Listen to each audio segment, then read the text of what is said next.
कौन कहता है आसमान में सुराग नहीं होता, एक पत्थर तो तबीयत से उछालो यारो। आज हम बात करेंगे एक ऐसे आदमी की जो एक लौता यूएफसी चैंपियन है, जो ओलंपिक चैंपियन भी रह चुका है। आज हम बात करेंगे एक ऐसे आदमी की जिसके बारे में माना जा रहा था कि कभी वो फ्लाईवेट का भी चैंपियन नहीं बनेगा। He went on to become flyweight champion and then bantamweight champion. आज हम बात करेंगे एक ऐसे आदमी की जिसका जब जन्म हुआ था तो वो पता नहीं किस देश का नागरिक था, और वो बाद में अमेरिका का सबसे यंगेस्ट ओलंपिक चैंपियन बना। आज हम बात करेंगे एक ऐसे आदमी की जो अपने आप को ट्रिपल सी कहता है और पूरी दुनिया जिसको किंग ऑफ क्रिंज कहती है। आज हम बात करेंगे हेनरी सहूटो की। वैसे तो हेनरी सहूटो का जन्म 9 फरवरी 1987 को लॉस एंजलिस के एक गरीब इलाके में हुआ। पर क्या आपको पता है कि हेनरी सहूटो की कहानी उसके जन्म से काफ़ी पहले चालू हो चुकी थी, जब हेनरी सहूटो को शायद उसकी माँ ने कंसीव भी नहीं किया था। हेनरी सहूटो की कहानी तब से चालू होती है जब हेनरी सहूटो के माता पिता मैक्सिको से माइग्रेट करते हैं अमेरिका, और वो भी लीगली नहीं, इलीगली। हेनरी सहूटो कहता है कि उसकी माँ ने ऐसा इसलिए किया क्योंकि मैक्सिको एक वॉर जोन था।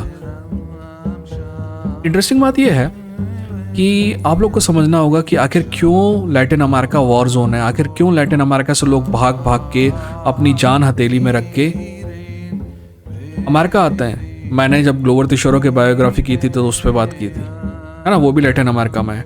आखिर ऐसा क्यों है? प्रॉब्लम यह है कि Latin America, south America, north America दोनों में अगर कोई वहाँ का डॉन है, अगर कोई वहाँ का बाहुबली है, वो है अमेरिका। और अगर अमेरिका को लगता है कि कोई सरकार उसकी पसंद की नहीं है तो वो उस सरकार को उंगली करता है। तो ऐसी स्थिति में वहाँ जो स्थिति होती है अनस्टेबलाइज हो जाती है, और ऐसी स्थिति में जो लंपट एलिमेंट होते हैं ना समाज के, गुंडे का, राइट, वो उनको बढ़ावा मिलता है और वो जगह काइंड ऑफ वॉर जोन हो जाती है ना। तो अमेरिका की गलतियों की वजह से ही वहाँ के लोग अमेरिका को माइग्रेट करते हैं। ठीक वैसे ही जैसे कि मैं बाजू वाले घर में आग लगा दूं और अगर वो मेरे घर में आए तो बोले, तो मैं बोलूं कि यार तुम मेरे घर में क्यों आ रहे हो। ठीक वैसे ही अमेरिकन बोलते हैं कि यार तुम अमेरिका में क्यों आ रहे हो, है ना।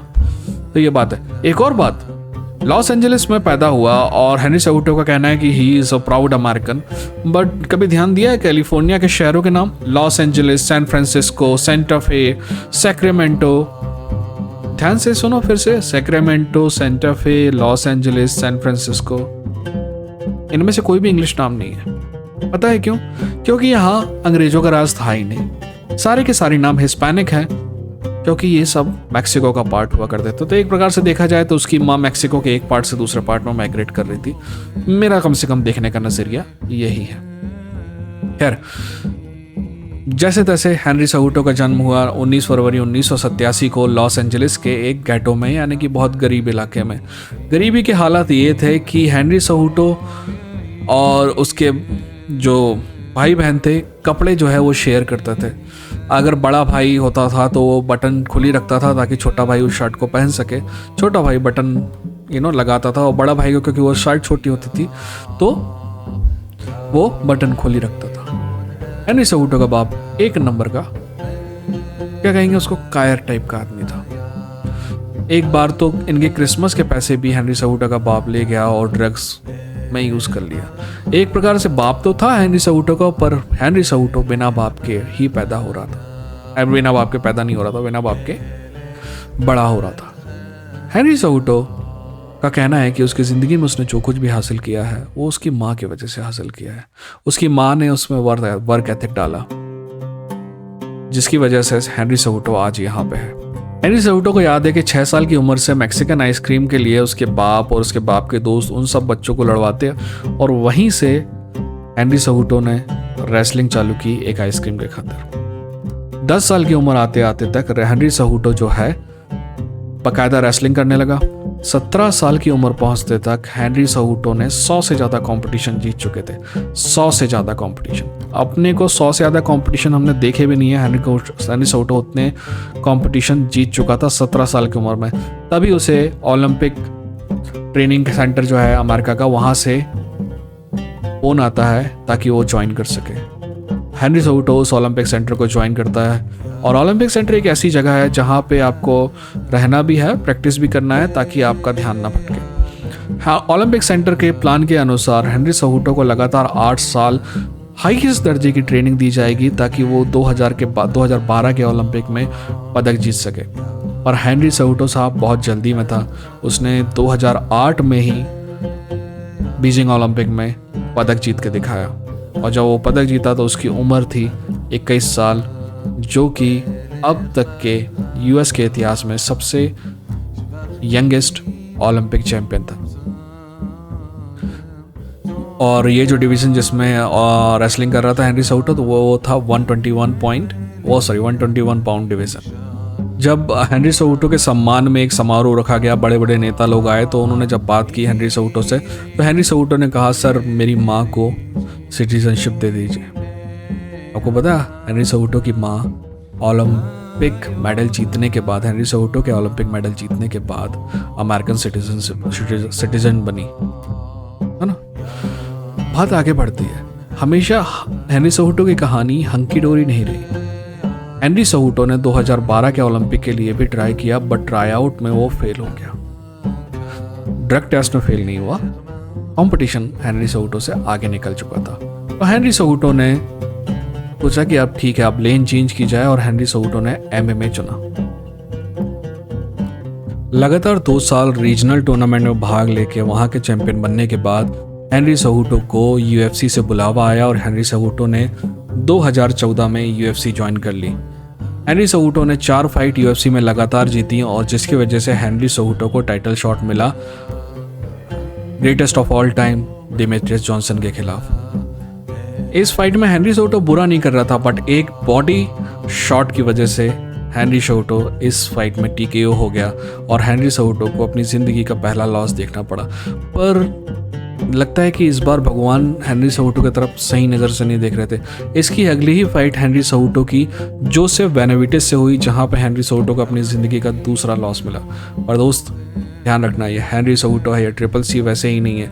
जोसेफ बेनाविडेस की जो फाइट थी वो हेनरी सेहूटो के अभी तक के कैरियर की आखिरी फाइट थी, जिसमें हेनरी सेहूटो को हार का मुंह देखना पड़ा। उसके बाद हेनरी सेहूटो ने फिर से मेहनत की और डिमेट्रियस जॉनसन को हरा के फ्लाईवेट चैंपियन बना। अब इस बार आपको समझना पड़ेगा कि जब ये फ्लाईवेट चैंपियन बना ना हेनरी सेहूटो, तब एक बकर चल रही थी कि फ्लाईवेट डिवीज़न को बंद करने की। फ्लाईवेट डिवीज़न में कुछ नहीं रखा है। फ्लाईवेट डिवीज़न का जो सुपर हीरो था डिमेट्रियस जॉनसन, वो हेनरी सेहूटो से हारने के बाद यहाँ छोड़ भी चुका था। बैन एस्क्रेन उसकी जगह आ गया था। तो हर मीटिंग में, हर प्रेस कॉन्फ्रेंस में यही बकर होती थी कि अभी बंद करने वाले हैं इस डिवीज़न को, कि कल बंद करने वाले हैं, कि अब भी बंद कर दें, कब बंद करने वाले हैं किसी को पता नहीं। तब एक आदमी ने कहा कि मैं इस डिवीज़न के चैंपियन को हरा के इसको बंद करने के लिए यूएफसी की मदद करूंगा, और उस आदमी का नाम था TJ Dillashaw. TJ Dillashaw 125 division में फाइट किया, और टीजे डिलेशॉ नॉकआउट हुआ 37 सेकंड्स में। 1 मिनट 37 सेकंड्स या 37 सेकंड्स में, एनीवेज 32 सेकंड्स में। बात आगे बढ़ी। टीजे डिलेशॉ के बारे में बाद में पता चला कि वो जिस फाइट के लिए ड्रग्स का पीईडी का उपयोग कर रहा था, राइट, परफॉर्मेंस एनहांसिंग ड्रग्स का उपयोग कर रहा था। हेनरी सेहूटो ने गेम को पलटा। उसने बोला था कि वेंटमवेट चैंपियन फ्लाईवेट में आके फ्लाईवेट के चैंपियन को हरा के फ्लाईवेट को बंद करने की कोशिश कर रहा था। मैं अब वेंटमवेट डिवीजन में जाऊंगा और वहां का चैंपियन बनूंगा। हेनरी सेहूटो बैंटमवेट डिवीज़न में जाता है, मार्लिन मोरायस को हराता है और उसका चैंपियन बनता है। अगर आपको देखना है ना कि रेजिलियंस क्या होता है, गेम प्लानिंग क्या होती है और कैसे आप फाइट में कमबैक करते हैं, तो आपको देखना होगा Marlon Moraes versus Henry सेहूटो।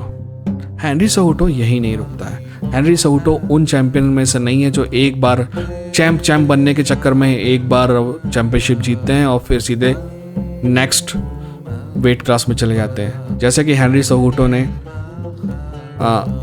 Flyweight की चैंपियनशिप डिफेंड की थी टीजे डिलेशॉ के साथ, उसी तरह हेनरी सेहूटो ने बैंटमवेट की चैंपियनशिप भी डिफेंड की है, जो कि उसने डिफेंड की थी डोमिनिक क्रूज के खिलाफ। ये बात अलग है कि मेरा भी मानना था कि ये फाइट जल्दी खत्म कर दी गई, बट मुझे साफ साफ दिखाई दे रहा था कि हेनरी सेहूटो फाइट जीत रहा है। तो इस फाइट को जीतने के बाद हेनरी सेहूटो ने बोला कि I am going to say goodbye to UFC, I am going to say goodbye to MMA। और हेनरी सेहूटो ने रिटायरमेंट ले लिया। जिस दिन हेनरी सेहूटो ने रिटायरमेंट ले लिया, इस चैनल पे मैंने वीडियो बनाया था और मैंने कहा था कि इतने समय के बाद हेनरी सेहूटो वापस आएगा, और आज हेनरी सेहूटो आपके सामने वापस आए। तो मेरी शॉर्ट टर्म नहीं, लॉन्ग टर्म प्रेडिक्शन भी सही रहता है। अब हेनरी सेहूटो ने लगभग 3 साल बाद वापसी की है। हेनरी सेहूटो जीतेगा नहीं जीतेगा हमें नहीं पता। हेनरी सेहूटो क्या कभी ट्रिपल चैंपियन बनेगा, चैम्प बनेगा UFC में, नहीं पता।